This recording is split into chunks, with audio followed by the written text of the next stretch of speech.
ሰላም ተመልካቾቻችን እንዴት ናችሁ? ከፋና ሚዲያ ኮርፖሬሽን ዘውትር በዚህ ሰዓት ወደ እናንተ የሚደርሰው ፋና ጤና መሰናዷችን ጀምሯል። ትዝታ ደሳለኝ ከመላው የቀጥታ ስርጭት ስቱዲዮ ባለሙያዎች ጋር እስከ መጨረሻው ድረስ ከናንተ ጋር ቆይታ አደርጋለሁ። እንግዲህ በፋና ጤና መሰናዷችን የተለያዩ የጤና ርዕሰ ጉዳዮችን ያነሳን ባለሙያ እየጋበዝን መረጃዎችን ወደ እናንተ እናሻግራለን። ዛሬም አንድ የጤና ርዕሰ ጉዳይ ይዘናል። የጆሮ ህመም ላይ ያነሳን ቆይታ እናደርጋለን። በዚህ ጉዳይ ላይ ደግሞ ሀሳባቸው መረጃ እያጋሩን ቆይታ ለማድረግ ዶክተር ኦሊያድ ታረቀኝ በጥቁር አንበሳ ሆስፒታል ከአንገት በላይ ህክምና ስፔሻሊስት ተገኝተዋል። ዶክተር ስለመጡ እጅግ አመሰግናለሁ። እኔም ስለጋበዛችሁ እጅግ አድርጌ አመሰግናለሁ። እሺ በድጋሚ አመሰግናለሁ። ተመልካቾቻችን እንግዲህ እናንተም በየቤታችሁ ሆናችሁ በጆሮ ህመም ላይ ማንኛውንም ጥያቄ፣ ሀሳብ፣ አስተያየት ቢኖራችሁ በ8222 ብታደርሱን ቀጥታ በዶክተር አማካኝነት ምላሾችን ወደ እናንተ የምናሻግ ነው የሚሆነው። በያላችሁበት ሰናይ ጊዜ። ዶክተር አንተ እያልኩኝ መቀጥል ደስ ይለኛል።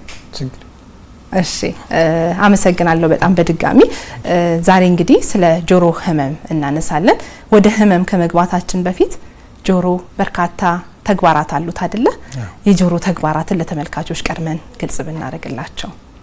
እዚህ ጋር ምስል አለን። ምስላችን እየተመለከትን ጥሩ። እንግዲህ አሁን እዚህ ጋር ምስላችን እንደሚያሳየን ያው ጆሮአችን የተለያዩ ክፍሎች አሉትና እንደየክፍሎቹ ደግሞ ጆሮአችን የተለያዩ አይነት ተግባራትም ይኖሩታል።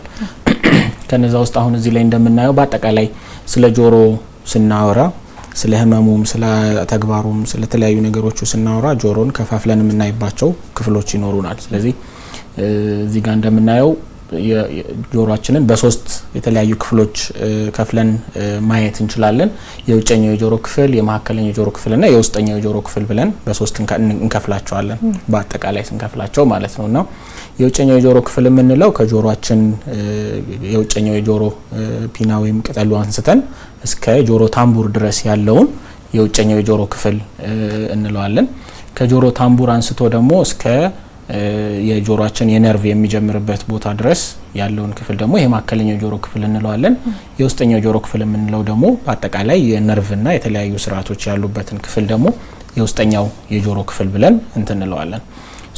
እነዚህ የጆሮ ክፍሎች የተለያየ አይነት ተግባራት ይኖራቸዋል። በአጠቃላይ የውጨኛው የጆሮ ክፍል ስራው ምንድነው ወይም ተግባሩ ምንድነው? ከውጭ የምንሰማውን ድምጽ ኮሌክት አድርጎ ሰብስቦ ወደ ጆሮ ታምቡራችን አቅጣጫ ማስያዝና ጆሮ ታምቡራችንን እንዲያንቀሳቀስ ማድረግ ነው። ከውጭ ላይ የምናየው የጆሮ ፒና ወይም ቅጠሉ ወደ ጆሮአችን ካናል አለው፣ ክፍተት አለው። ያንን ድምጽ ይሰበስብና በዚህ የውጨኛው የጆሮ ክፍል ክፍተት ውስጥ ወደ ጆሮ ታምቡር ሄዶ የጆሮ ታምቡርን እንዲመታ ያደርጋል ማለት ነው። አቅጣጫም ጆሮ ድምጽ ከየት አካባቢ እንደመጣም የሚለየው ነው። ኤግዛክትሊ። ሌላኛው የውጨኛው የጆሮ ክፍል ወይንም ደግሞ ፒና የምንለው የውጨኛው የጆሮ ክፍላችን ስራው ምንድነው? ድምጽ በየት አቅጣጫ ነው የመጣው ወይንም ደግሞ ከየትኛው አቅጣጫ ነው ድምጽ የተቀበልኩት የሚለውን የሚለይልን። እዚህ ጆሮአችን ላይ የምናያቸው የተለያዩ አይነት ቅርጾች መኖራቸው በተለያየ አቅጣጫ የሚመጡ ድምጾችን ፒክ ለማድረግ የሚረዳ ነው። ከተለያየ አቅጣጫ ይመጣና ወደ ኤክስተርናል ካናል ወደ ጆሮ ክፍተት ዳይሬክት ያደርጉታል። እሱ ወደ ጆሮ ታምቡራችን ይልከዋል ማለት ነው። ይሄ የውጨኛው የጆሮ ክፍል ላይ የምናየው ዋነኛ ስራ ነው። ሌላኛው ብዙ ጊዜ የማይጠቀሰው ግን በጣም አስፈላጊ የሆነ የውጨኛው የጆሮ ክፍል ስራው ምንድነው? ወደ ጆሮ ታምቡራችን ወደ ውስጥ የሚገቡ ባዕድ ነገሮችን እንዳይገቡ ሰብስቦ የመያዝ ስራንም ይሰራል። አስተውለሽ ምታቂ ከሆነ ጆሮአችን አካባቢ ላይ የተለያዩ አይነት ጸጉሮች አሉ፣ ኩክ አለ። እንደዚህ አይነት አካላቶቻችን ስራቸው ምንድነው? ባዕድ ነገር ወደ ጆሮአችን አልፎ ገብቶ ወደ ውስጥ እንዳይዘልቅ ሰብስቦ መያዝና እንደዚህ አይነት እንትኖችን ጉዳት እንዳያስከትሉ እዛው አካባቢ ላይ ማጠራቀም ነው የሚሆነው ማለት ነው። አንደኛው ተግባሩ ይሄ ይሆናል ማለት ነው የውጨኛው የጆሮ ክፍል። ወደ መካከለኛው የጆሮ ክፍል በምንሄድበት ሰዓት ላይ መካከለኛው የጆሮ ክፍል የምንላቸው በዋናነት ያሉት ስትራክቸሮች የጆሮ ታምቡራችን አለ። ከጆሮ ታምቡር ላይ ትንንሽ አጥንቶች እዛ ጋር የምናያቸው ማለት በቢጫ መልክ የምናያቸው ማለት ኢንከስ ስቴፕስ የምንላቸው በሰውነታችን ውስጥ ያሉ የመጨረሻ ትንንሽ አጥንቶች ጆሮአችን ውስጥ ነው የምናገኛቸው። እነዚህ ትንንሽ አጥንቶች ከጆሮ ታምቡር ድምጽን ተቀብለው በማንቀሳቀስ ወደ ውስጠኛው የጆሮ ክፍል በቫይብሬሽን መልክ ወደ ውስጥ እንዲተላለፍ ያደርጋሉ ማለት ነው። ዋነኛው የመካከለኛው የጆሮ ክፍል ተግባር ድምጽ መጀመሪያ ሲመነጭ በፍሪኩዌንሲ መልክ ነው፣ በሳውንድ ፍሪኩዌንሲ ነው። ያኛው ሳውንድ ፍሪኩዌንሲ ወደ ሜካኒካል ኢነርጂ ይቀየራል ወይንም ደግሞ ወደ እንቅስቃሴ ይቀየራል። ያንን ሳውንድ ፍሪኩዌንሲ ወደ ሜካኒካል ኢነርጂ መቀየር ነው የሚሆነው ስራቸው ማለት ነው። የማከለኛው የጆሮ ክፍል አካላት ማለት ነው። ሌላኛው ማከለኛው የጆሮ ክፍል ላይ የምናየው ወደ ታች ተዘርግቶ የምናየው አንድ ክፍተት አለ የሚወርደው ነው የሚለው። ይሄ ወደ ታች የሚወርደው ምንድነው? ወደ ኋላ ይወርድና አፍንጫችን ጀርባ ጋር ክፍተት ይገጣጠማል። ከአፍንጫችን ጀርባ ካለ ክፍተት ጋር ይገጣጠምና የማከለኛው የጆሮ ክፍላችን በቂ የሆነ ፕሬሸር እንዲያገኝና በቂ የሆነ አየር ማስተላለፍ እንዲችል ይረዳዋል ማለት ነው። ያ የሚጠቅመው ምንድነው? የማከለኛው የጆሮ ክፍላችን አየር ብቻ ኖሮት እነዚህ ሶስቱ አጥንቶች በቂ በሆነ መንገድ እንዲንቀሳቀሱ የሚረዳ አካላችን ወይም ክፍላችን ነው ማለት ነው። ይሄኛው የማከለኛው የጆሮ ክፍል ነው። የውስጠኛው የጆሮ ክፍል የምንለው ደግሞ በአብዛኛው ከነርቭ ጋር የተገናኙ አካላቶቻችንን የሚይዝ ነው ማለት ነው። ድምጽ መጀመሪያ ሳውንድ ፍሪኩዌንሲ ነበር፣ ከዛ ሜካኒካል ኢነርጂ ሆነ። ውስጠኛው የጆሮ ክፍል ጋር ሲደርስ ወደ ኤሌክትሪካል ኢነርጂ ወይም ወደ ነርቭ ሲግናልነት ይቀየራል ማለት ነው። ከዛ በኋላ ቀጥታ ወደ አንጎላችን ነርቮቹ ይይዙትና ይሄዳሉ ማለት ነው። የውስጠኛው የጆሮ ክፍላችን ላይ ስለ መስማት ብቻ አይደለም ጆሮአችን የሚሰራው፣ ባላንስ የሚጠብቁ አካላቶቻችንም የውስጠኛው የጆሮ ክፍል ላይ ይገናኙ። ከውስጠኛው የጆሮ ክፍል ይሄ ፐርፕል የሚመስለው በላይኛው በኩል የምናያቸው ሶስት የተጠመዛዘዙ ቲዩብ የሚመስሉ አካላቶች እነሱ ስራቸው ባላንስን መጠበቅና አንድ ሰው ሲራመድ ቆመን መሄድ እንድንችል፣ ግራቪቲን ሴንስ እንድናደርግ፣ አንገታችን ጭንቅላታችን ሲንቀሳቀስ በምን አቅጣጫ እየተንቀሳቀሰ ነው የሚለውን ሴንስ እንድናደርግ የሚነግሩን ሶስት ቲዩቦች አሉ። ሰሚ ሰርኩላር ካናል እንላቸዋለን። በሁሉም ዳይሬክሽን በሶስት ዳይሬክሽን እያንዳንዳቸው ለአንዳቸው 90 ዲግሪ ተሰካክተው ባላንስ የሚጠብቁልን አካላችን ናቸው ማለት ነው። ያኛውና ታች ላይ ደግሞ እንደዚህ እንደ ቀንድ አውጣ ተጠቅልሎ የምናየው ደግሞ የመስማት ነርቮች የሚገኙበት ነው። እዛ ውስጥ የባላንስ ነርቮች የሚገኙበት ነው። ሁለቱ አንድ ላይ ተያይዘው አንድ ነርቭ ይሰሩና ወደ አንጎላችን ይሄዳሉ ማለት ነው። በአጠቃላይ የጆሮአችን አካላትና ተግባሮቻቸው ይሄንን ይመስላሉ ማለት ነው። አፍንጫ አንስተናል። አይን ግንኙነት አለው ከጆሮ ጋር? አይንና ጆሮ የሚገናኙ ምንም ስትራክቸር የላቸው፣ ምንም የላቸው። ምናልባት በባላንስ አንጻር ስናየው አይን በራሱ ለባላንስ የሚጠቅም ጥቅም አለው፣ ግን ዳይሬክት የሆነ እንደዚህ አይነት ግንኙነት አይደለም፣ ግንኙነት የለውም። እሺ፣ በጣም ነው የምናመሰግነው ዶክተር። እንቀጥላለን። ተመልካቾቻችን እየተከታተላችሁ ያላችሁት ፋና ጤና መሰናዷችን ነው። የዛሬው ርዕሰ ጉዳያችን የጆሮ ህመም ላይ ትኩረት አድርገን እየተነጋገርን ባለሙያ ጋብዘን መረጃዎችን ወደ እናንተ እያሻገርን ነው የምናገኘው። እናንተም በየቤታችሁ ሆናችሁ በጆሮ ህመም ላይ ማንኛውንም ሀሳብ፣ አስተያየት፣ ጥያቄ ቢኖራችሁ በ8222 በጽሁፍ መቀበያ መስመራችን ብታደርሱን ቀጥታ በዶክተር አማካኝነት ምላሹን ወደ እናንተ የምናሻገር ነው የሚሆነው። በያላችሁበት አሁንም በድጋሚ መልካም ቆይታ። ዶክተር አሁን ደግሞ ስለ ህመሙ ግባና ጆሮ ታመመ ማለት ምን ማለት ነው? ጥሩ እንግዲህ በአጠቃላይ ጆሮ ታመመ ወይም የጆሮ ህመም ስንል ቅድም የገለጽናቸውን የተለያዩ አይነት የጆሮ ተግባራት ማከናወን በማይችልበት ደረጃ ላይ በሚደርስበት ሰዓት ላይ የጆሮ ህመም ብለን ልንገልጸው እንችላለን።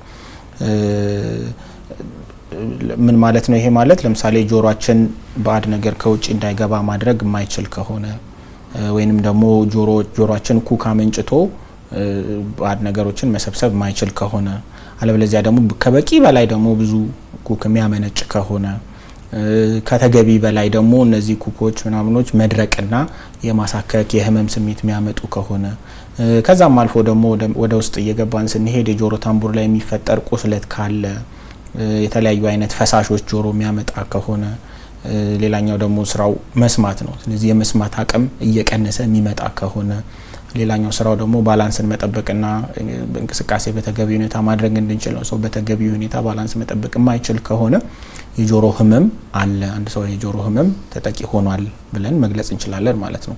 አጠቃላይ በግርድፉ ስናየው እነዚህ ስራዎቹን ማከናወን የማይችልበት ደረጃ ላይ የሚደርስ ከሆነ የጆሮ ህመም ተከስቷል ማለት እንችላለን። የጆሮ ህመም መነሻ ምክንያቶችን በህፃን አዋቂ ይለያያል። እሱን መነሻ ምክንያቶችን ብናነሳ ጥሩ።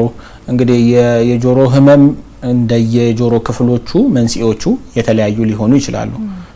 እንዲሁም ደግሞ በእድሜም በአብዛኛው የትኛው የጆሮ ክፍል ላይ ያሉ ችግሮች አዋቂ ላይ ይከሰታሉ፣ የትኛው የጆሮ ክፍል ላይ ያሉት ደግሞ ህጻናት ላይ ይከሰታሉ የሚለውን ከፋፍለን ማየት እንችላለን። በጆሮ ክፍሎች ከፋፍለን በምናይበት ሰዓት ላይ በአብዛኛው የውጨኛው የጆሮ ክፍልን የሚያጠቁት የህመም አይነቶች ከጆሮ ቆዳ ጋር የተገናኙ ወይንም ደግሞ ከጆሮ ኩክ ጋር የተገናኙ ችግሮች ናቸው የሚሆኑት በአብዛኛው በተለይ አዋቂዎች ላይ ሲሆን፣ እንደዚህ አይነት ችግሮች እናያለን። የጆሮ ኩክ ከመጠን በላይ መመንጨትና ከመጠን በላይ መሰራት ሊሆን ይችላል። አለበለዚያ ደግሞ የጆሮ ኩክ በጣም መድረቅና ጆሮ ቆዳን በጣም ወጥሮ መያዝ ሊሆን ይችላል።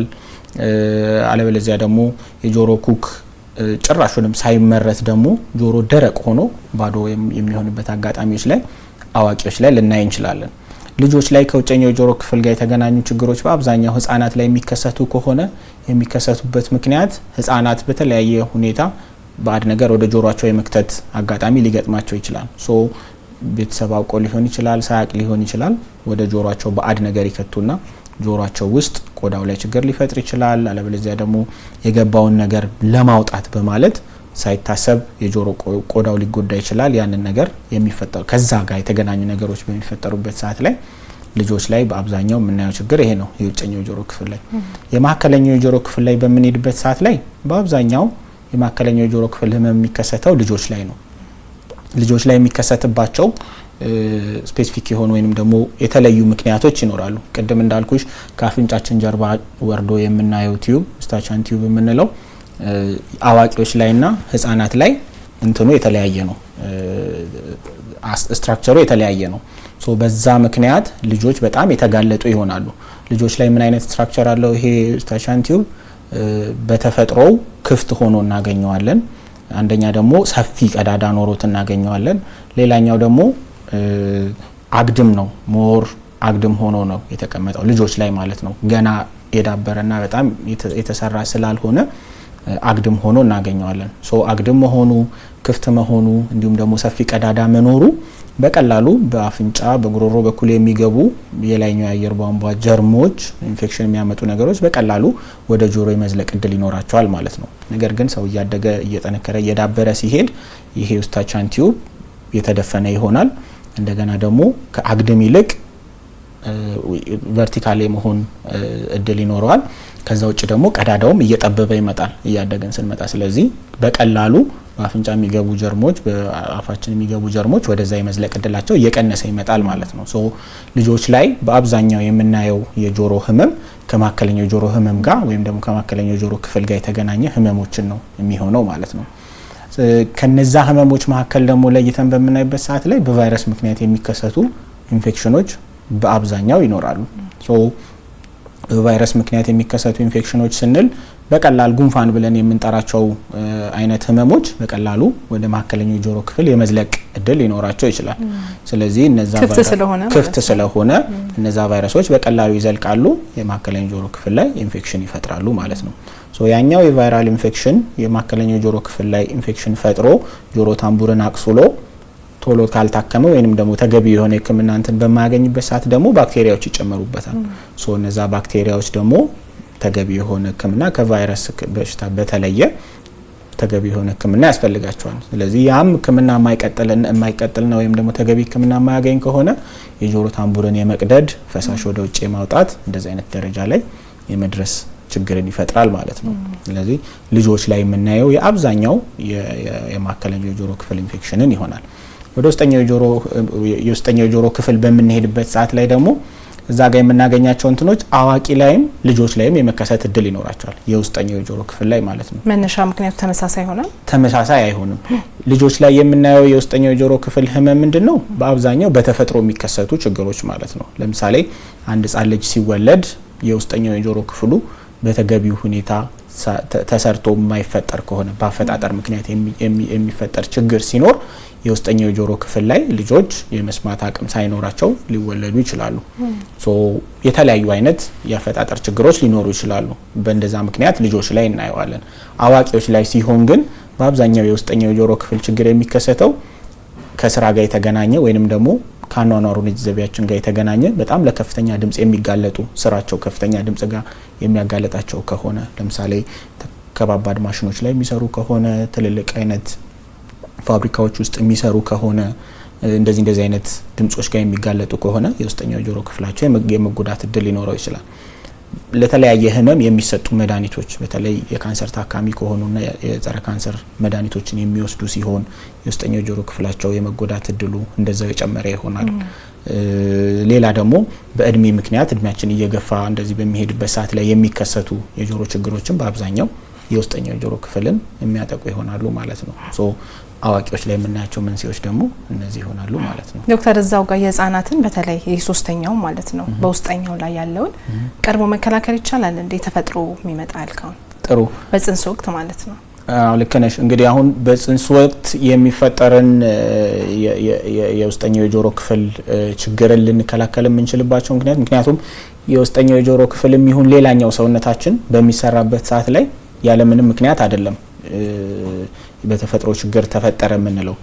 አንድ እናት ወይ የሚያስፈልጋትን ተገቢ የሆነ ንጥረ ነገር ሳታገኝ ስትቀር ወይንም ደግሞ ለተለያዩ አይነት ኢንፌክሽኖች የምትጋለጥ ከሆነ ለምሳሌ የውስጠኛው የጆሮ ክፍልን በአብዛኛው ሊያጠቃ የሚችለው አይነት ኢንፌክሽን ቶርች ኢንፌክሽን የምንላቸው ኢንፌክሽኖች አሉ። ስለ ለዛ ኢንፌክሽን እናትየው የምትጋለጥ ከሆነ ልጁ ላይ እንደዚህ አይነት ነገር የመከሰት እድል ሊኖረው ይችላል ማለት ነው። ስለዚህ ለእንደዚህ አይነት ኢንፌክሽን የመጋለጥ እድሏን የምትቀንስበትን ተገቢ የሆነ የጽንስ ክትትል ማድረግ፣ ተገቢ የሆነ የመድኃኒትና የንጥረ ነገር ሕክምናዎችን መውሰድ እንደዚህ አይነት ነገሮችን የሚደረግ ከሆነ መከላከልና ቀድሞ ማስወገድ የሚቻልበት እንትን ይኖራል ማለት ነው። ስለዚህ ቅድመ ክትትል ይሄኛውን እነዚህ ነገሮችን ሊያስቀርልን ይችላል። መልካም እንቀጥላለን ዶክተር እናመሰግናለን። ተመልካቾቻችን እየተከታተላችሁ ያላችሁት ፋና ጤና መሰናዷችን ነው። የዛሬው ርዕሰ ጉዳያችን የጆሮ ህመም ላይ ትኩረት አድርገን ባለሙያ ጋብዘን መረጃዎችን ወደ እናንተ እያሻገርን እንገኛለን። እናንተም በየቤታችሁ ሆናችሁ የተከታተላችሁ በ8222 ሀሳብ አስተያየታችሁን ብታደርሱን ቀጥታ ምላሽ የምታገኙ ነው የሚሆነው። እንቀጥላለን። ከመቀጠላችን በፊት ግን ባልደረባችን ነጻነት ባደግ ያዘጋጀችልን መሰናዶ ይኖራል። እሱን ተከታትለን ተመልሰን እንገናኛለን። በያላችሁበት ሰናይ ጊዜ።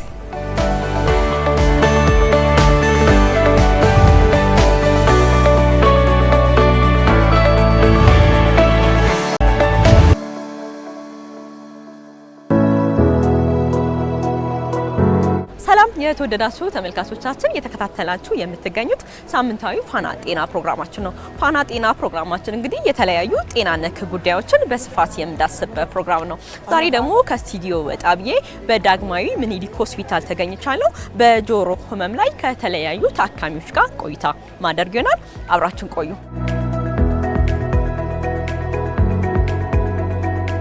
ፈቃደኛ ስለሆኑ አመሰግናለሁ።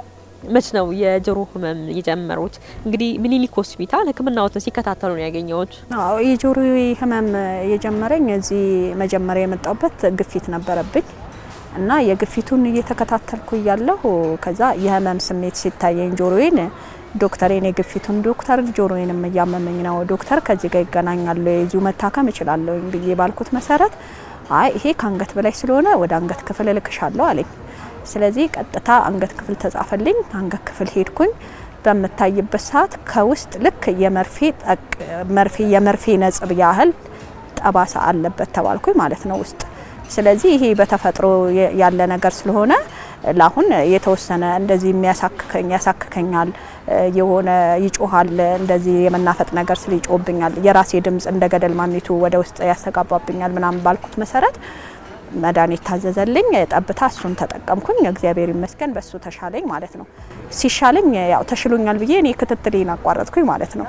በመሀል አሁን እንደገና ሲያመኝ ያው እንደገና ልታከም ስመጣ ነው ማለት ነው አንቺን ያገኘሁት።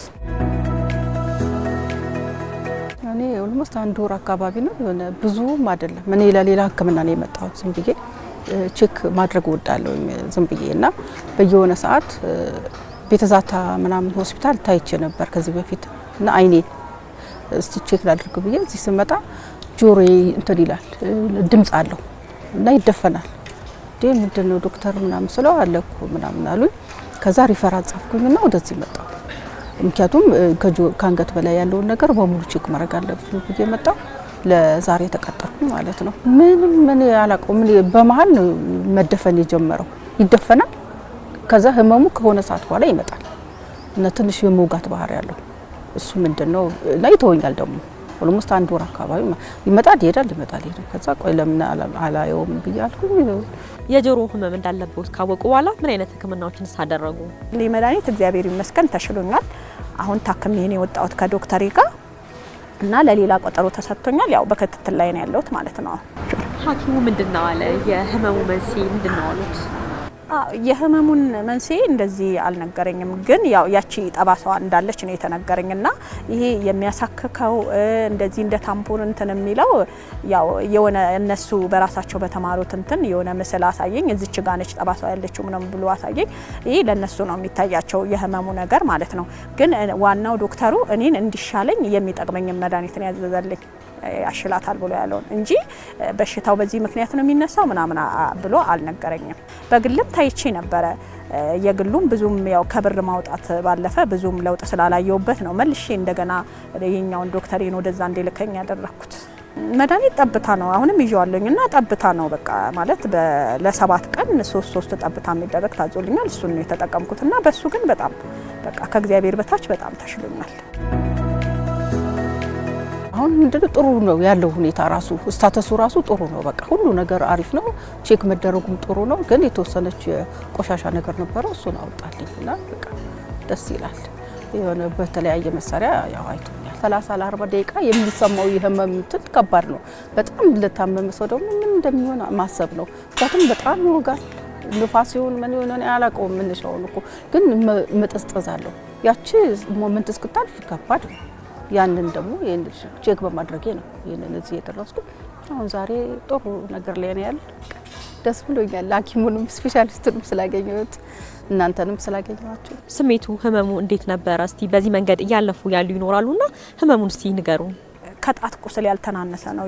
የጆሮ ቁስል ከጥርስ ህመም ያልተናነሰ ነው። ምክንያቱም ሴት እንደመሆኔ መጠን ቤት ውስጥም ስራ ስለሚጠብቀኝ ቢሮም ስራ ስለሚጠብቀኝ በጣም ይጠዘጥዛል። የሆነ ስሜት አለው። እጄ አያርፍም። እሱኑ ለማከክ ጥረት አደርጋለሁ እና የሆነ ከአንገቴ በላይ ጭንቅላቴ ራሱ እንደሚከብደኝ አይነት ስሜት ይሰማኛል እና የሆነ ልትገልጪው ማትችው አይነት ስሜት ይሰማኛል በቃ እሱን ሲያመኝ እና የበሽታ ትንሽ ባይኖረውም ከባድ ነበረ።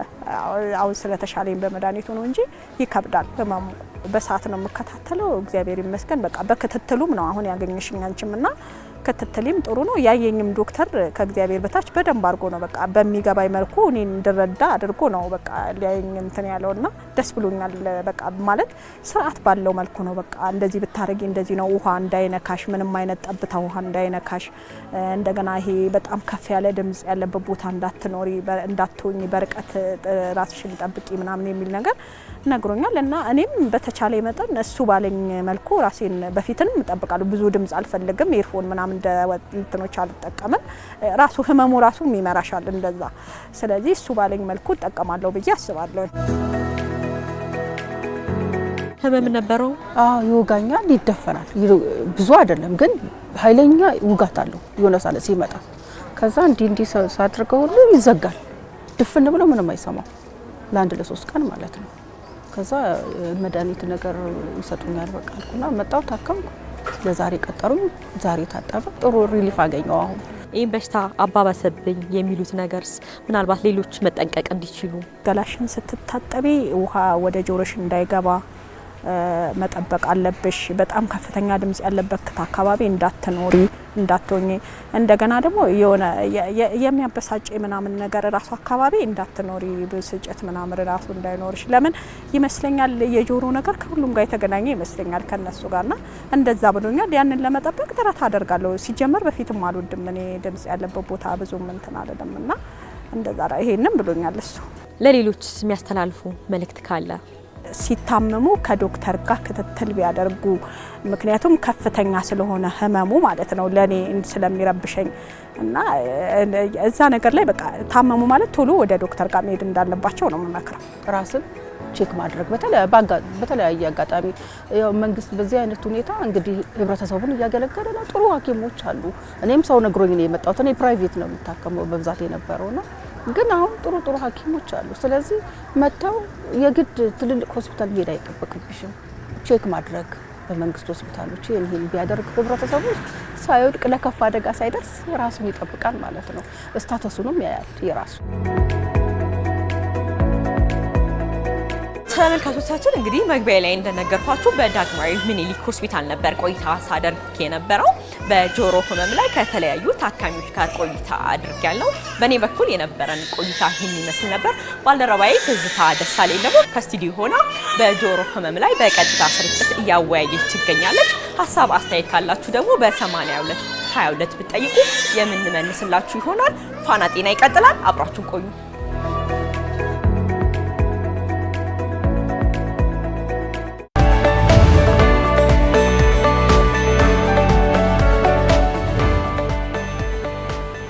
ተመልካቾቻችን ፕሮግራም ተከታትለን ተመለስን እንቀጥላለን። የዛሬው ርዕሰ ጉዳያችን የጆሮ ህመም ላይ ትኩረት አድርገን ባለሙያ ጋብዘን መረጃዎችን ለእናንተ እያሻገርን እንገኛለን።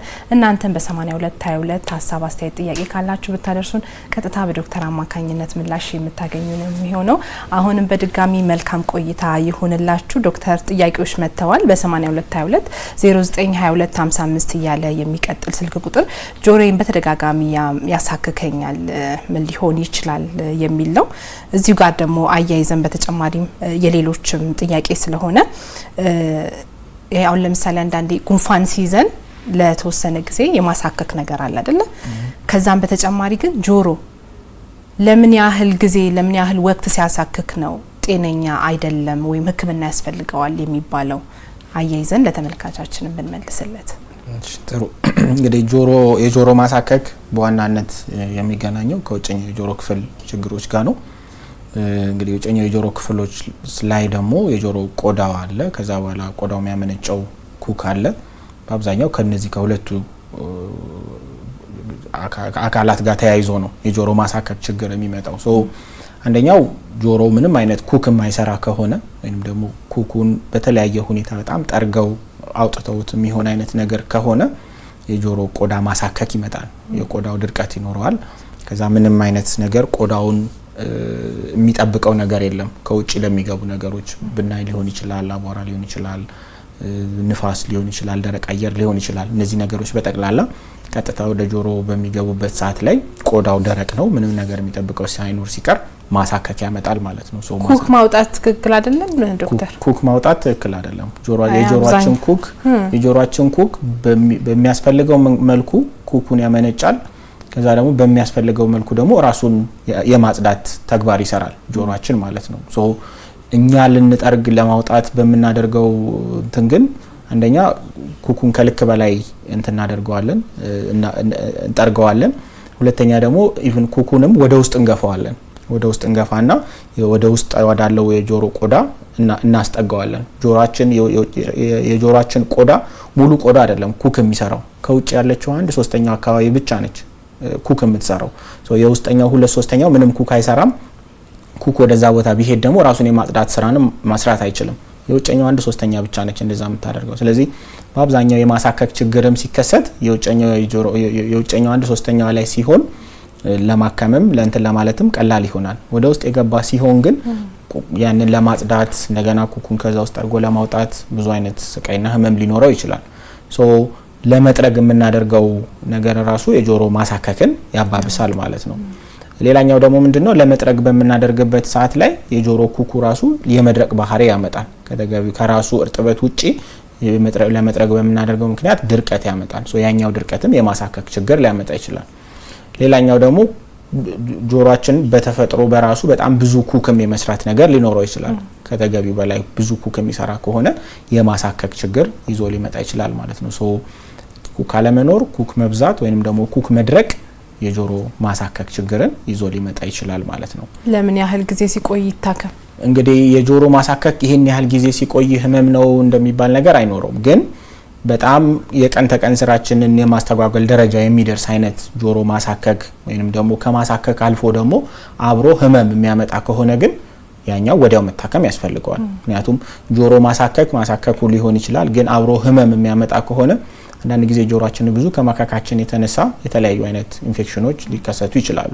ፈንገስ የጆሮ ቆዳ ኢንፌክሽን ወይንም ደግሞ የጆሮ ፈንገስ የምንለው ህመም አለ። በዛ ምክንያት ህመም መጠዝጠዝ የማይፋታ አይነት ህመም አብሮ ይዞ ሊመጣ ይችላል። የጆሮ ህመም ይሄን ያህል ጊዜ ከቆየ አንለውም፣ ግን የቀን ተቀን ስራችንን የሚያስተጓጉል ከሆነና አብሮ ህመም የቀላቀለ ህመም የተደረበበት አይነት የጆሮ ማሳከክ ከሆነ ወዲያው ወደ ሕክምና መሄድና ችግሩ ምንድነው የሚለውን መፍትሄ መፈለግ ይፈልጋል ማለት ነው። ዶክተር እንግዲህ ሲያሳክክ ሰው ቅድም ያለውን እንደዚህ የገባ ያሳክል በጣም ደስ ይላል ነው ሲታከክና እንዴት አድርጎ ያስታክሰው ታዲያ ሰው ሲያሳክከው እንደዛ ማይደረግ ከሆነ ምን ይደረግ? ምንድነው መሰለሽ አንድ አባባል አለ ጆሮ ሲያሳክክህ በክንድህ ከከው ነው የሚባለው በዚህ እንደማለት ነው። ያ ማለት በቃ ጆሮ ቢያሳክክህም ለማከክ ውስጥ ገብተህ አትነካካ እንደማለት ነው። በዚህ ማከክ አትችይም አይደለ? ስለዚህ ማድረግ ማትችው ነገር ስለሆነ ማድረግ አያስፈልግም ነው። አሳከከ ማለት የሆነ ችግር እየፈጠረ ነው። ሶ ያ ችግር ቅድም ባልነው ደረጃ የሚደርስ ከሆነ እንትን ማለት ነው። ለማስታገስ አይነት ነገር ከሆነ ጆሮውን ከኋላ እንትን ማለት ይቻላል። ማሻሸት ሊሆን ይችላል። እዚህ ጫፍ ላይ ጫን ያደረጉ ውስጥ ሳይገባ ወይም ደግሞ ባዕድ ነገር ውስጥ ሳይከቱ ውጭ ላይ እንደዚህ ያደረጉ እንትን ማድረግ ይቻላል። ማስታገስ ሊሆን ይችላል። ከልክ በላይ ያለፈ አይነት ማሳከክ ከሆነ ግን ዴፊኒትሊ ሕክምና የሚፈልግ አይነት ነገር ነው። ያንን ችግር ማሳከም ብቻ ነው መፍትሄው ሊሆን የሚችለው ማለት ነው። ሁሉ ጊዜ የምናከው ከሆነ ጊዜ በኋላ ምንም ማሳከክ ራሱ እንትን ባይኖር ልምድ ይሆንና ሀቢቹዋል ይሆናል። ሶ ጆሮአችን የማሳከክ ልምዱን ነካው የሚል ስሜት ይዞ ይመጣል ማለት ነው። ስለዚህ ከውጪው ላይ ነው በቃ መነካካት ያለበት ከውጪው ላይ ቆዳዋን ይሄኛውን ክፍሎች ብቻ እንደዛ ያያደረግን እንትን ማለት ከስርና ዙሪያውን መነካካት ካልሆነ በስተቀር በምንም መንገድ ውስጥ ጆሮ ውስጥ ገብቶ ማከክ የሚመከር ነገር ሌላ መዘዝ ይዞ ነው የሚመጣው ማለት ነው። እሺ ዶክተር እንቀጥላለን። እስቲ አይነቶቹን እናንሳ።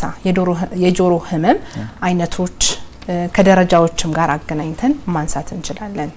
የቆየ ሲሄድ እስከምን ድረስ ይሄዳል የጆሮ ህመም? ጥሩ እንግዲህ የጆሮ ህመም አይነቶችን በምናይበት ሰዓት ላይ ጠቅለል አድርገን የጆሮ ህመምን ስንከፋፍለው አጣዳፊና የቆየ ብለን አኪዩት ወይንም ደግሞ ክሮኒክ ብለን ልንከፋፍለው እንችላለን።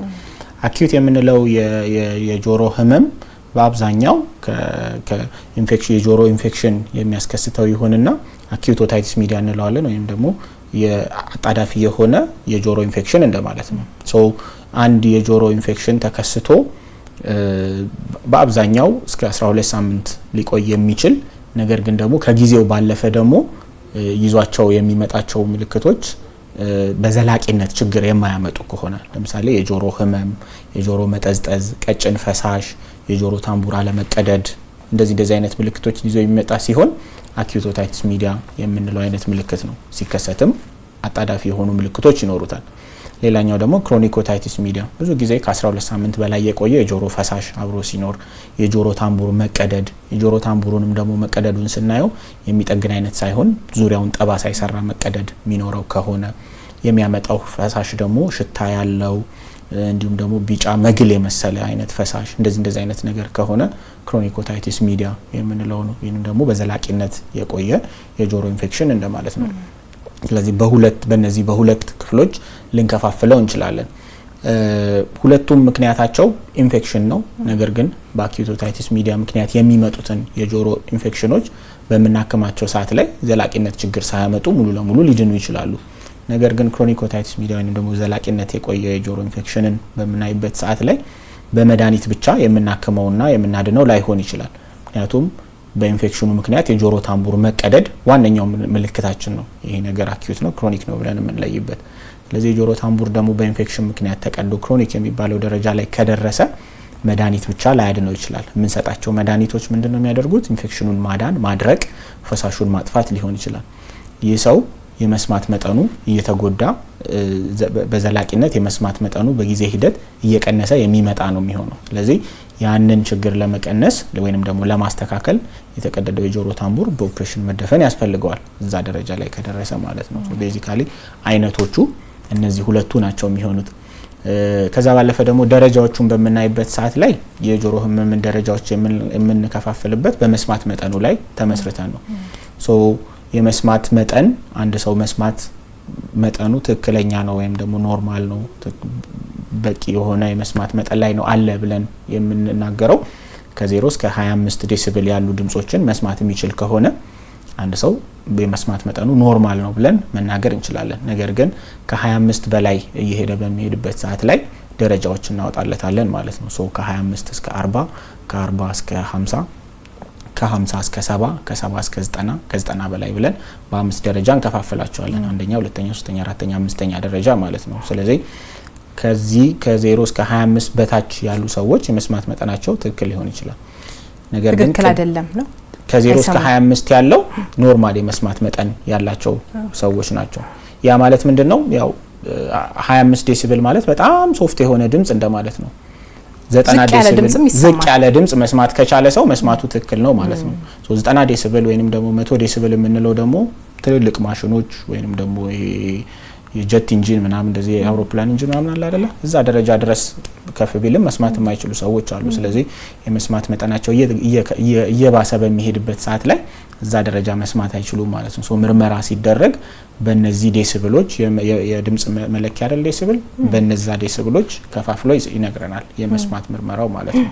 ስለዚህ ደረጃቸውም በዛ መጠን እየተከፋፈለ ይሄዳል ማለት ነው። የህክምና አይነታቸውም በኋላ እናነሳዋለን። በየደረጃቸው ደግሞ እንደዛው የተለያየ ይሆናል ማለት ነው። ደረጃውን ስናነሳ ዶክተር እስከ ሞት ያደርሳል የጆሮ ህመም። እሱ ላይ ትንሽ ማለት ተመልካቾቻችን ጥንቃቄ እንዲያደርጉ እንግዲህ የጆሮ አካባቢ ላይ የሚከሰቱ ህመሞች በተለይ በኢንፌክሽን ምክንያት የተከሰቱ የጆሮ ህመሞች በሚሆኑበት ሰዓት ላይ ጆሮአችን እንደምናውቀው ለብዙ ነገር ቅርብ ነው። እዚህ ጋር ምስሉ ላይ በምናይበት ሰዓት ላይ ከዚህ ከጆሮአችን በላይ ያለው ክፍል የአንጎላችን ክፍል ነው።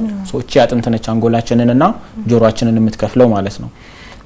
በታች በኩል በምናይበት ሰዓት ደግሞ የመንጋጋ አጥንቶች አሉ፣ የምራቅ እጢዎች አሉ። እንደዚህ ወደ ኋላም በምንሄድበት ሰዓት ላይ ተመሳሳይ የአንጎላችን ክፍል ነው ያለው።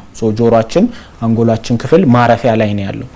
በቀላሉ የጆሮ ኢንፌክሽን በሚኖርበት ሰዓት ላይ በተለይ ክሮኒክ ኦታይቲስ ሚዲያ በዘላቂነት የቆየ የጆሮ ኢንፌክሽን በሚከሰትበት ሰዓት ላይ ይሄ ኢንፌክሽን የተለያዩ አይነት ይዟቸው የሚመጣቸው ኮምፕሊኬሽኖች ይኖራሉ። እነዛ ኮምፕሊኬሽኖች ይሄ ኢንፌክሽን ወደ ተለያዩ የጆሮአችን ክፍሎች ሊሰራጩ ይችላሉ ማለት ነው። ያ ማለት በቀላሉ ወደ አንጎላችን ሊሰራጭ ይችላል፣ በቀላሉ ወደ ውስጠኛው የጆሮ ክፍል ሊሰራጭ ይችላል። እንደዚህ አይነት ኮምፕሊኬሽኖችን በሚያመጣበት ሰዓት ላይ በጣም ሲሪየስ የሆነ ለታካሚውም ለሐኪሙም በጣም ቻሌንጂንግ የሆነ ደረጃ ላይ የሚደርስ የጆሮ ህመም ነው የሚሆነው ማለት ነው። በተለይ ደግሞ ልጆች ላይ ተከስቶ ይሄ ነገር ለረጅም ዓመት አብሯቸው ይኖራል ተገቢ የሆነ ህክምና ሳያገኙ ሲቀሩ ማለት ነው። በቀላሉ አጥንቱን በጊዜ ሂደት እየቦረቦረ ይሄ ኢንፌክሽን በቀላሉ ወደ አንጎላችን የመሄድና እንዳልሽው ለሞትም ደረጃ ላይ ደርስ የሚችል የጆሮ ችግር ይዞ ሊመጣ ይችላል ማለት ነው። ስለዚህ ጆሮአችን አስፈላጊ ለሆኑ ክሪቲካል ስትራክቸሮች በጣም ቅርብ ላይ ነው ያለችው። በዛ ምክንያት እንዳልሽው የሞት ደረጃ ላይ ደርስ የሚችሉ ኮምፕሊኬሽኖችን ወይም ዘላቂ ችግሮችን ይዞ ሊመጣ ይችላል ማለት ነው። በጣም ነው የምናመሰግነው። እንቀጥላለን ዶክተር።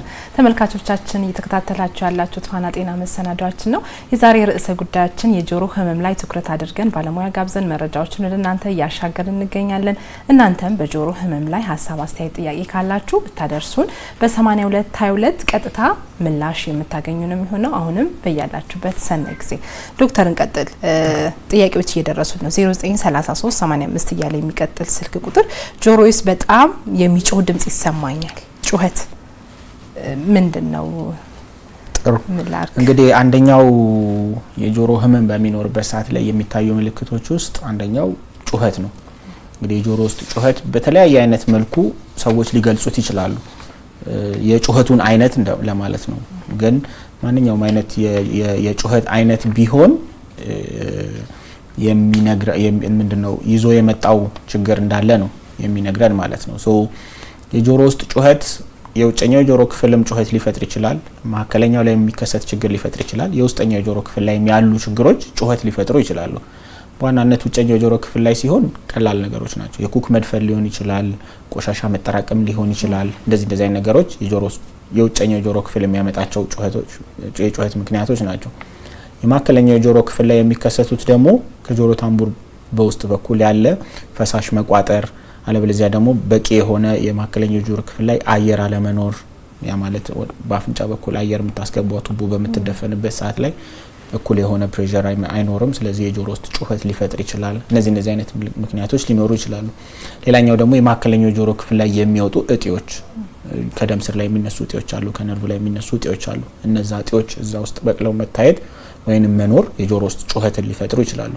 ሌላኛው ደግሞ የውስጠኛው የጆሮ ክፍል ውስጥ ደግሞ የሚከሰቱ ችግሮች የጆሮ ነርቭ መዳከም ሊሆን ይችላል፣ የጆሮ ነርቭ መደንዘዝ ሊሆን ይችላል። እንደዚህ ወይንም ደግሞ የጆሮ ነርቭ ላይ የሚከሰት እጢ የጩኸት ችግርን ሊያመጣ ይችላል። በአብዛኛው የጆሮ ውስጥ ጩኸት የሚከሰቱ እንትኖች ችግሮች አሁን ያልኳቸው ካልሆነ በስተቀር እንደ ህመም ወይንም ደግሞ እንደ ችግር ማንቆጥርበት ሁኔታም ሊኖር ይችላል። ምንድነው ሰብጀክቲቭ ቲናይተስ የጆሮ ውስጥ ጩኸትን ቲናይተስ እንለዋለን በህክምናና ለዛ ሰው ብቻ የሚሰማ የጆሮ ውስጥ ጩኸት ሊሆን ይችላል። ሶ የሚደረግለት ምንድነው ይህ ሰው ችግር ያንን ጩኸት የፈጠረ ችግር አለ ወይስ የለም የሚለውን ነገር መለየት ነው የሚሆነው የመጀመሪያው ነገር ማለት ነው። ሶ በችግር ምክንያት የተፈጠረ የጆሮ ውስጥ ጩኸት ከሆነ ያ ችግር ሲታከም የጆሮ ጩኸቱ እየቀነሰ ወይም ደግሞ መፍትሄ ሊያገኝ ይችላል። ነገር ግን አንዳንድ ጊዜ ምንም አይነት ችግር ሳይኖረው ጆሮአችን ድምጽ ጩኸት ሊፈጥር ይችላል። ያኛውን በህክምና ልናድነውና ልናጠፋው የምንችል አይነት ነገር ላይሆን ይችላል። ያ ሰው ቢሄቪየራል ቴራፒ በራሱ ሊያደርጋቸው የሚገባቸው አንዳንድ ጥንቃቄዎችና እንክብካቤዎች ብቻ ያ ጩኸት እንዲጠፋ ሊያደርጉለት ይችላሉ። ወይንም ደግሞ ምንም ችግር ሳይፈጥርበት አብሮት ዝም ብሎ ሊኖር ይችላል ማለት ነው። ሶ የጆሮ ውስጥ ጩኸት በጣም አስቸጋሪ የሆነ እንትን ነው፣ ህመምና ምልክት ነው።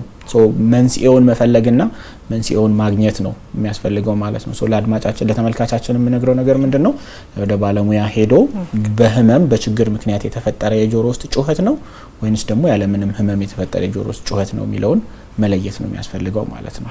አያይዘን እስኪ አካባቢያችን ላይ የተለያዩ የድምጽ ብክለቶች ይኖራሉ። አካባቢ ላይ ከመጠን በላይ ጆሮን የሚረብሹ ማለት ነውና አንዳንድ ሰው በጣም በዛ ጩኸት ሲረበሽ እናያለን። አንዳንድ ሰው ደግሞ ብዙም ፌል ላይ ያደርግ ይችላል። እዛ ጋር ያለው ልዩነት ምንድነው ዶክተር? በተለይ ደግሞ እዛ አካባቢ ያለውንም ጩኸት ማስቀረት ካልቻለ ይሄ ጥጥ መድፈን ጊዜያዊ መፍትሄዎች ይኖሩት ይሆን? በጣም ሴንሲቲቭ የሆነ ሰው ሊኖር ይችላል የሚረበሽ ሰውና እሱ ጋር ምትለኝ አንቺ እንዳልሽው አሁን አንዳንድ ሰው በጣም ሴንሲቲቭ የሆኑ አይነት የጆሮ ስትራክቸር ያላቸው ሰዎች አሉ። በጣም በትንሽ ድምጹ ጎልቶ ሊሰማቸው የሚችል ማለት ነው። እንግዲህ ያንን እንደ ህክምናው በተቻለ መጠን እነዛ ነገሮችን ለማስወገድ እንመክራለን እንጂ ኤግዛክትሊ ያንን ችግር የሚያመጣ ህመም የለም። ወይንም ደግሞ ጆሮ በጣም ሴንሲቲቭ እንዲሆን የሚያደርግ አይነት እንትን አይደለም፣ ህመም አይደለም በህክምናው የሚኖረው። ግን በአጠቃላይ አሁን አንቺ እንዳነሳሽልኝ በዙሪያችን ያሉ የድምጽ ብክለትን ሊያስከስቱ የሚችሉ የተለያዩ አይነት የሚፈጠሩ ድምጾች ይኖራሉ። ለነዛ ድምጾች አብዝቶ መጋለጥ ግን አንዳንድ ሰዎችን በጣም ሴንሲቲቭ ሊያደርጋቸው ይችላል። ሶ እነዛ ሰዎች ከእንደዛ አይነት አካባቢ ላይ መራቅ የሚችሉ ከሆነ በዋናነት የሚመከረው ከእንደዛ አይነት ቦታ ላይ ለመራቅ መሞከር ነው። በጥጥም ይሁን በሌላ ነገር ከመድፈንና እንትን ከማለት ይልቅ እንደዚህ አይነት ነገሮችን የማራቅና እንትን ማለት። ሌላኛው ደግሞ የሳይኮቴራፒ ህክምናዎችን ቢያገኙ አንዳንድ ሰዎች ሳይኮሎጂካሊ በጣም የተረበሹ የሆኑና የተለያዩ አይነት ድምጾች በጣም በዛ ምክንያት በሳይኮሎጂ ችግሩ ምክንያት ድምጾች የሚረብሹባቸው አይነት አጋጣሚዎች ሊኖሩ ይችላሉ። በተለያየ አይነት የአይምሮ መረበሽ አለባቸው እንደማለት ነው። ሶ ለዛ ህመም ለዛ ችግር ሳይኮቴራፒ ቢያገኝ ያ ሰው ለነዚህ አይነት ድምጾች ብዙ ትኩረት ላለመስጠት የሚጥርባቸው ሁኔታዎች ሊኖሩ ይችላሉ። ግን በአጠቃላይ በዙሪያችን ያሉ የድምጽ መበከልና መረበሽን የሚያመጡ ነገሮች ለእንደዛ አይነት ችግር ሊያጋልጡን ደግሞ እንደሚችሉ ማወቅ ያስፈልጋል። ስለዚህ መራቅ ነው በብዛት መፍትሄው የሚሆነው። በብዛት እንደዛ አይነት ነገሮችን ማስወገድና መራቅ ነው የሚመከረው። እሺ እንቀጥላለን። ተመልካቾቻችን የተከታተላችሁ ያላችሁት ፋና ጤና መሰናዷችን ነው። የዛሬ ርዕሰ ጉዳያችን የጆሮ ህመም ላይ ትኩረት አድርገን ባለሙያ ጋብዘን መረጃዎችን ወደ እናንተ እያሻገርን እንገኛለን። እናንተም በየቤታችሁ ናችሁ ሀሳብ አስተያየት ጥያቄ ካላችሁ በ8222 ብታደርሱን ቀጥታ ምላሽ የምናደርሳችሁ ነው የሚሆነው። በያላችሁበት አሁንም ሰናይ ጊዜ እንዲሆንላችሁ እንመኛለን። ዶክተር እንቀጥልና እስኪ ተመልካቾቻችን ጥያቄ እየጠየቁ ነው። 0920 54 እያለ የሚቀጥል ስልክ ቁጥር በተለይ ሻወር ስወስድ ውሃ ሲገባ ይጮህብኛል የሚል ጥያቄ አለና ይሄ ከዋና አያይዘን ደግሞ ከዋና ጋር ከውሃ ጋር ስንታጠብ ከውሃ ጋር የሚመጡ ችግሮች ምንድናቸው? እንዴትስ አድርገን መጠንቀቅ መቻል አለብን? ችግር አለው ወይ ውሃ በራሱ? ጥሩ። እንግዲህ በአብዛኛው የጆሮ ችግር ኖሯቸው ታካሚዎች ወደኛም ሲመጡ ህክምና ካደረግንላቸው በኋላ ምን አይነት ጥንቃቄዎች ማድረግ አለባችሁ ብለን የምንነግራቸው ነገሮች አሉ። ለጆሮአችን ጠር ወይንም ደግሞ ለጆሮአችን ጠቃሚ አይደሉም ብለን ከምንመክራቸው ነገሮች መካከል አንደኛው ምንድነው ውሃ ነው። ውሃ ወደ ጆሮአችን ውስጥ በምንም መንገድ ባይገባ ይመከራል። በተለይ ደግሞ ከዋና ጋር የተገናኘ አይነት ውሃ ከሆነ በደንብ አድርገን እንዲጠነቀቁ እንመክራለን። ምክንያቱም የዋና ገንዳ ውስጥ የሚጨመሩ የተለያዩ አይነት ኬሚካሎች አሉ። ውሃው የቆየበት ጊዜ አለ። እንደዚህ አይነት ነገር እነዛ ውሃዎች ወደ ጆሮአችን በሚገቡበት ሰዓት ላይ በተለይ ደግሞ የጆሮ ህመም ያላቸው አይነት ሰዎች ከሆኑ ያንን ህመም የማባባስ እንትናቸው በጣም የጨመረ ይሆናል። የጆሮ ታምቡር መቀደድ ያላቸው ከሆነ ወይንም ደግሞ የጆሮ ቆዳ ድርቀት ያላቸው እንደዚህ አይነት ችግር ያለባቸው ሰዎች ከሆነ ለውሃ መጋለጣቸው ያንን ህመም ያባብሰዋል። ግን ከሻወር ጋር ከዋና ስንገባ የሚፈጠር ጩኸት እንደዚህ አይነት ነገር የሚኖር ከሆነ አንደኛ ኩክ ይኖርና ውሃ በሚልበት ሰዓት ላይ ኩኩን ወደ ውስጥ ይገፋውና እንዲደፈን ያደርገዋል። ያኛው ጩኸት ሊፈጥር ይችላል። በአብዛኛው ያ ነው መንስኤው የሚሆነው። ሰው ኩኩን ከስር ይወጣለታል። ኩኩ ከወጣለት በኋላ ግን ውሃው ብዙም ችግር ላይ ፈጥርበት ይችላል። ሌላኛው ነገር ደግሞ ምንድነው ያልታወቀ የጆሮ ታምቡር ህመም ካለው ከስር ማለት ነው። ያልታወቀ የጆሮ ታምቡር ህመም ካለውና ውሃ ጆሮ ውስጥ የዋናም ይሁን የሻወር ውሃ ወደ ጆሮ ውስጥ በሚገባበት ሰዓት ላይ የጆሮ ታምቡሩ እንዲቆጣ ያደርገዋል። ያኛው ደግሞ የጆሮ ጩኸት እንዲፈጠርበት ሊያደርግ ይችላል ማለት ነው። ስለዚህ በማንኛውም መንገድ ቢሆን ግን ጆሮአችን ውስጥ ውሃ ባይገባ እንመክራለን። እንዴት እንጠንቀቅ ስንታጠብ? በአብዛኛው እንዴት አድርጋችሁ ጥንቃቄ አድርጉ ብለን እንላለን። ዋና አብዝተው የሚዋኙ ሰዎች ከሆኑ ለዛ ለዋናተኞች ተብለው የሚዘጋጁ ፕለጎች አሉ። እነሱን ፕለጎች በመጠቀም የፕላስቲክ ወይም ደግሞ ሲሊኮን ፎም አይነት ፕለጎች አሉ፣ እሱን መጠቀም።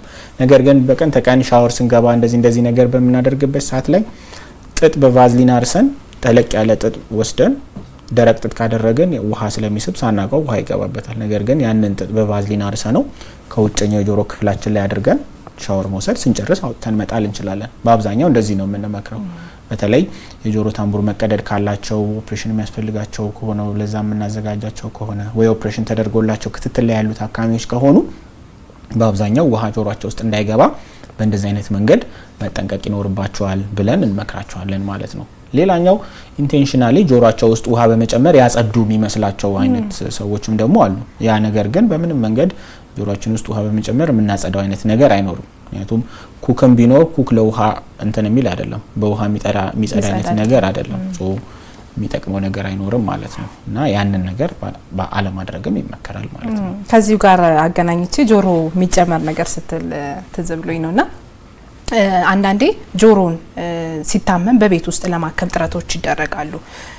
የወይራ ዘይት ሊሆን ይችላል፣ ሌሎች ፈሳሽ ነገሮችም የተለያዩ አመለካከቶች፣ እምነቶች ሊኖሩ ይችላሉና ሰው ሊያድነኝ ይችላል ብሎ ሊጨምር ይችላል። እሱ ምን ያህል ይመከራል በሕክምናው? እሱ ላይ እንግዲህ በሕክምናው የወይራ ዘይትን የምንጠቀምባቸው አጋጣሚዎች ይኖራሉ። በተለይ ኩክን ለማለስለስ አሁን የጆሮአችን የሚሰራው ኩክ በጣም የደረቀና ለማጽዳት የሚያስቸግር አይነት ነገር ሲሆን ያ ኩክ እንዲለሰልስ እንፈልጋለን። ኩክ መኖሩን እርግጠኛ ሆነን ኩኩ እንዲለሰልስልን የወይራ ዘይትን ልንጠቀም እንችላለን። በባለሙያ የተመከረ ሲሆን ወይንም ደግሞ በባለሙያ የታየ ሲሆን የወይራ ዘይትን የምንጠቀምባቸው አጋጣሚዎች ይሄ ብቻ ነው፣ አንድና አንድ ነገር ማለት ነው። ኩክን ከማለስለስ ውጪ ግን በሕክምናው የወይራ ዘይት ወይም ሌላ አይነት ነገር ፈሳሾች ወደ ጆሮ ውስጥ መጨመር የሚመከርባቸው ሁኔታዎች አይኖሩም። አንድ ሰው ኩክ ከዚህ በፊት ተደጋግሞ የሚያስቸግረው ከሆነና ኩኩ እየደረቀ የሚያስቸግረው አይነት ነገር ከሆነ ወደ ሕክምና ከመሄዱ በፊትም የወይራ ዘይት አድርጎ አለስልሶት ወደ ሕክምና ቦታ ሄዶ ሕክምና ቦታ ላይ ኩኩ ሊጸዳለት ይችላል። ለዛ ልንመክር እንችላለን።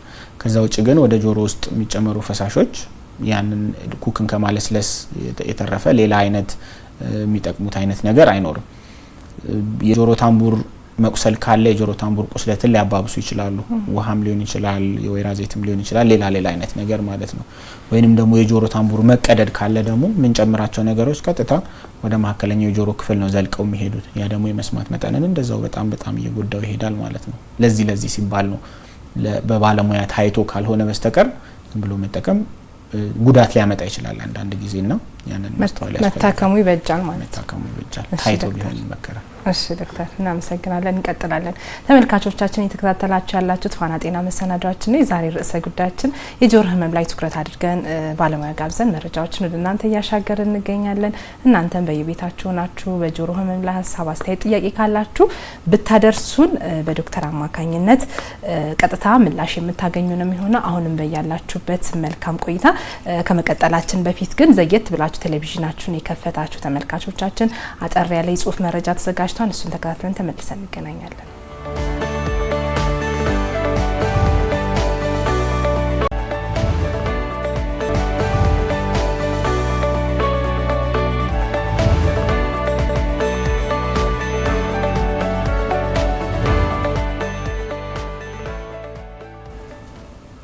የጽሁፍ መረጃ ተከታትለን ተመልሰናል። እንግዲህ ተመልካቾቻችን እየተከታተላችሁ ያላችሁት ፋና ጤና መሰናዷችን የዛሬው ርዕሰ ጉዳያችን የጆሮ ህመም ላይ ትኩረት አድርገን ባለሙያ ጋብዘን ወደ እናንተ መረጃዎችን እያሻገርን እንገኛለን። እናንተም በ8222 ሀሳብ፣ አስተያየት፣ ጥያቄ ካላችሁ ብታደርሱን ቀጥታ በዶክተር አማካኝነት ምላሽ የምናደርሳችሁ ነው የሚሆነው። አሁንም እንቀጥላለን። ዶክተር ጥያቄዎች እየመጡ ነው። 098401 እያለ የሚቀጥል ስልክ ቁጥር ጆሮ ኩክ ያመረተ እንዳልሆነ እንዴት እናውቃለን ሚል ጥያቄ አለ። እንግዲህ ጆሮ ኩክ እያመረተ ነው እያመረተ አይደለም የሚለውን ሐኪሙ አይቶ ኩክ አለው ወይስ የለውም ብሎ ሲያረጋግጥልን ነው። በህክምና ብቻ ነው። በህክምና በራሳችን ብዙ የምናደርገው ነገር አይኖርም። መልካም። ከኤርፎን ጋር ተገናኝቶ አሁን ወጣቱ በብዛት ኤርፎን ደግሞ የተለያየ አይነት ኤርፎን እየመጣ ነው ያለውና ምን አይነት ኤርፎን ግዴታም ከሆነ ምን አይነት ኤርፎን ነው ሰው መጠቀም ያለበት?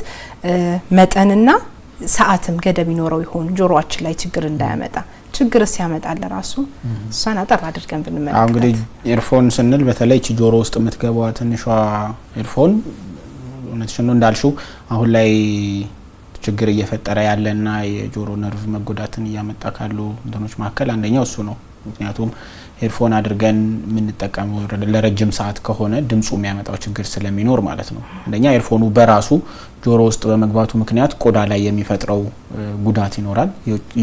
የጆሮአችን ቆዳ ላይ ወጠር እንደዚህ አይነትና መቁሰል ሊሆን ይችላል፣ ኢንፌክሽን ለማጋለጥ ሊሆን ይችላል፣ ለዛ ያመጣል። ከዛ ውጪ ደግሞ የሚወጣው ድምጽ ጆሮአችንን የውስጠኛው ጆሮ ክፍል ነርቫችንን የመጉዳት እንትን ይኖራል። ሶ በምን አይነት መልኩ እንጠቀም ብለን ብናነሳ አንድ ሰው ኤርፎን የሚጠቀም ከሆነ የሚጠቀምበትን የድምጽ መጠን ከ60% ባያበልጠው ከ60% በታች ቢሆንና ኮንቲኒየስሊ ሲጠቀም ደግሞ ከ60 ደቂቃ በላይ ባይጠቀም ተብሎ ይመረጣል። ከአንድ ሰዓት በላይ 60 ብለን ነው ዩዛሊ ሪኮመንድ የምናደርገው። 60% ያልበለጠ ቮሊዩም ከአንድ ሰዓት በላይ ባይጠቀም ይመከራል።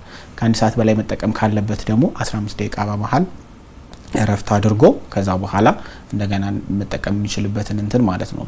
ተከታታይ ከዚህ እንትን በላይ የሚጠቀም ከሆነ ግን በጊዜ ሂደት በድምጽ ምክንያት የሚፈጠሩ የጆሮ ውስጥ ጉዳቶች ሊገጥሙት ይችላሉ ማለት ነው።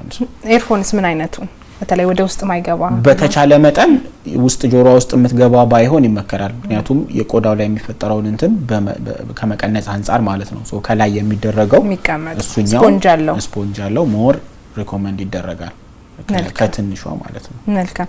ህክምናውን እናንሳ በመጨረሻ። በተለይም ደግሞ ህክምናውን ማንስተን እዛው ላይ ያይዘን ደግሞ ለጆሮ ህመም ቅድመ መከላከል የምንላቸውን እንደ ህክምና የሚመከሩ ነገሮችንም አያይዘን ማንሳት እንችላለን። ጥሩ። እንግዲህ ወደ ለጆሮ ህመም የሚሰጡ ህክምናዎች እንደየህመሙ የተለያዩ ሊሆኑ ይችላሉ። ነገር ግን የውጭኛው ጆሮ ክፍል ላይ የሚፈጠር ችግር ኖሮ በኢንፌክሽን ምክንያት ከሆነ ኢንፌክሽኑን ማከም ነው። ባክቴሪያ ኢንፌክሽን ሊሆን ይችላል፣ የጸረ ባክቴሪያ መድኃኒት፣ የፈንገስ ኢንፌክሽን ሊሆን ይችላል፣ የጸረ ፈንገስ መድኃኒቶች ሊያስፈልጉ ይችላሉ።